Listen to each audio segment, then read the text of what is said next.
ಇಲ್ಲಿ ಕೂರಿಸಿರೋ ಉದ್ದೇಶ ಅವರು ಒಬ್ಬ ರೈತರು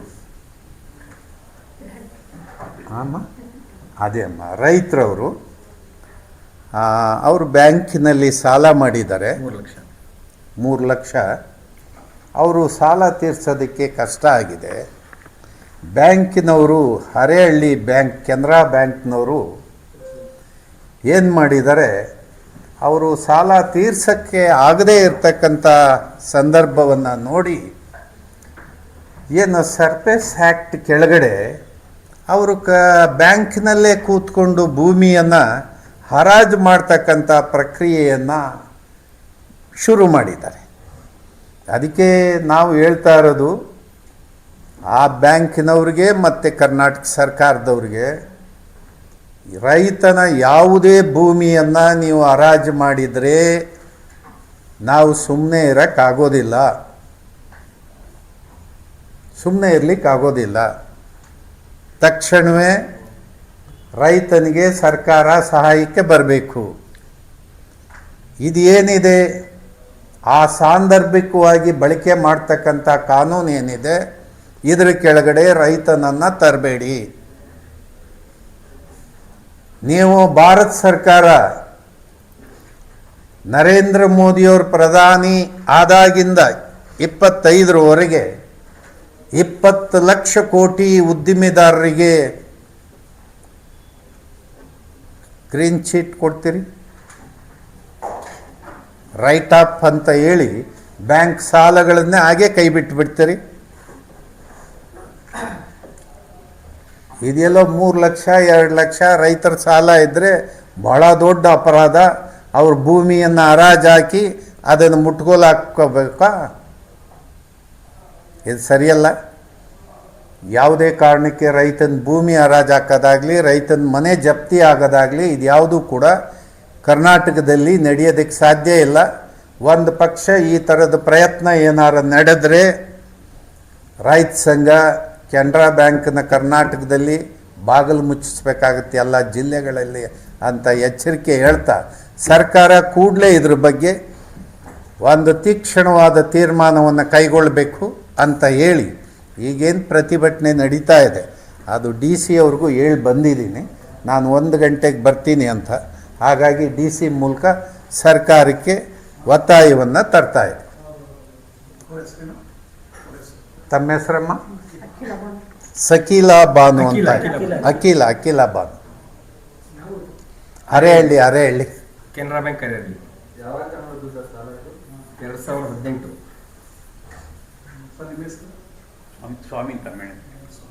ಸ್ವಾಮಿ ಮೇಣೇನಹಳ್ಳಿ. ಚಂದ್ರಾಪಟ್ಟಣ ಕೆನರಾ ಬ್ಯಾಂಕು ಮಾಡಿತ್ತು, ನಾವು ರೆಡಿ ಮಾಡಿದ್ದೀವಿ.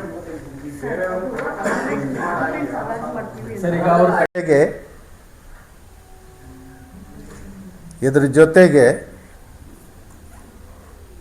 ನೀವು 13ರಲ್ಲಿ ತೋಳು ತಟ್ಟಿ ಬಳ್ಳಾರಿಗೆ ಪಾದಯಾತ್ರೆ ಮಾಡಿದರು ಸಿದ್ದರಾಮಯ್ಯನವರು.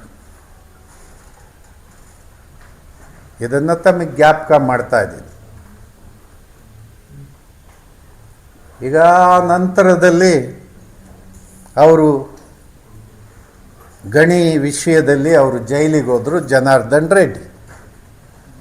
ಒಂದು ಸರಳವಾಗಿ ನಿಮಗೆ ಜ್ಞಾಪಕ ಮಾಡ್ತೀನಿ,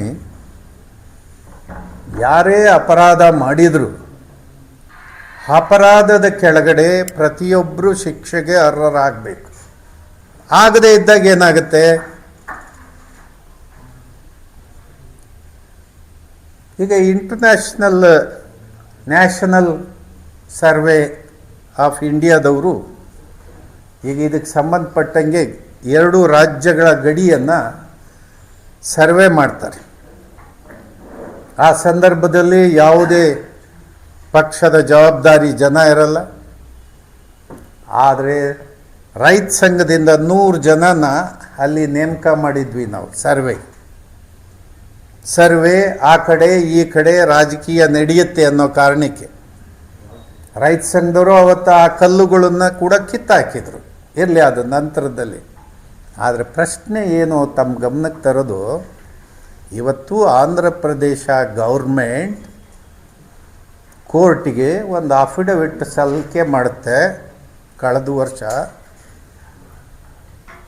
ಏನಂತ ಹಾಕ್ತಾರೆ, ಈ ಗಣಿ ಏನು ಅಕ್ರಮ ನಡೆದಿದೆ ಅಂತ ಹೇಳಿ ಆಂಧ್ರ ಸರ್ಕಾರ ಏನು FIR ಹಾಕ್ಕೊಂಡು ರೆಡ್ಡಿ ಅರೆಸ್ಟ್ ಮಾಡಿದ್ರು, ಆ ಕೇಸಿನ ಕೆಳಗಡೆ ಇವತ್ತು ಇದು ಆಂಧ್ರದಲ್ಲಿ ಆಗಿಲ್ಲ ಮೈನಿಂಗ್, ಇದು ಕರ್ನಾಟಕದೊಳಗೆ ಆಗಿದೆ ಅಂತ ಹೇಳಿ ರಿಪೋರ್ಟ್ ಹಾಕಿದ ಮೇಲೆ ಕರ್ನಾಟಕ ಸರ್ಕಾರ ಏನು ಮಾಡ್ತಾ ಇದ್ದೀರಿ ಅಂತಪ್ಪ ನಮ್ಮ ಪ್ರಶ್ನೆ. ಕರ್ನಾಟಕ ಸರ್ಕಾರ ನೀವೇನು ಮಾಡ್ತಾ ಇದ್ದೀರಿ?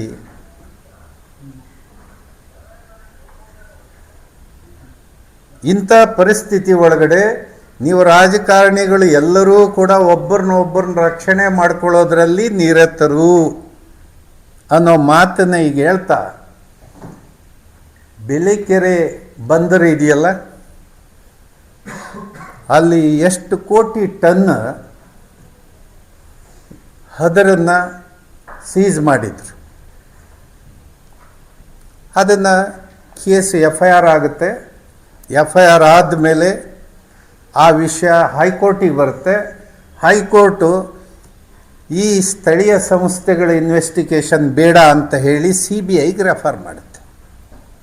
CBI FIR ಹಾಕ್ಕೊಂಡವರು ಚಾರ್ಜ್ ಶೀಟ್ ಹಾಕೋದೇ ಇಲ್ಲ. ಯಾಕೆ? ಅಲ್ಲಿ ಇರ್ತಕ್ಕಂಥವರು ಪ್ರಭಾವಿಗಳು.